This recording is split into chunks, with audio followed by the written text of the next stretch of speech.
Happy Freestyle Friday, everybody. My name is Jay Sheik. I'm a comic book artist and art professor, and I'm back again today to talk about another so-called rule in the craft of making comic books.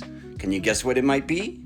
Up front, this particular rule can be very divisive amongst comics creators, but in general, if you have a character speaking via Dialog balloon in your comics, it's best to draw them with their mouth open. So why is this a rule and not just a preference?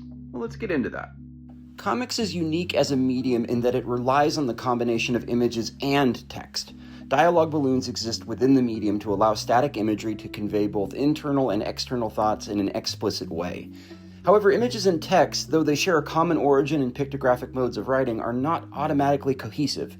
How many times have you read a comic where the lettering felt like a mismatch with the underlying artwork, as though the words were merely a superimposed afterthought instead of a natural extension of the art? Panels like this one, from Ed Brubaker and Steve Epting's Captain America, look great, and it's easy to overlook Nick Fury's closed lips in the moody, shadowy rendering of Frank D'Armata's colors, but it's a moment that enforces a separation rather than a synthesis between the text and the imagery. Rather like finding a loose or missing staple in a sofa's upholstery, it doesn't destroy the sofa or its purpose, but it is a weak point in its overall integrity. And there are some fairly obvious exceptions to this so-called rule.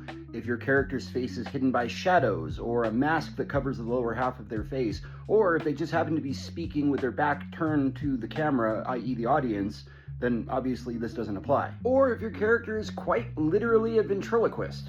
There's also the possibility of an editorial ad where perhaps the artist and writer have added a silent panel to the comic, but in reading through it, there's concern that that silent panel isn't carrying enough explicit information for the reader, and so a line of dialogue or a caption might be inserted to elucidate that further. And you can't really necessarily plan for those things, but it is an instance where a mouth might be drawn closed, where dialogue can be inserted after the fact.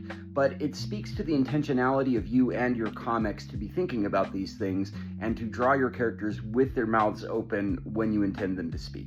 Anyway, that is what I have got for you this Friday. Thank you so much for stopping by.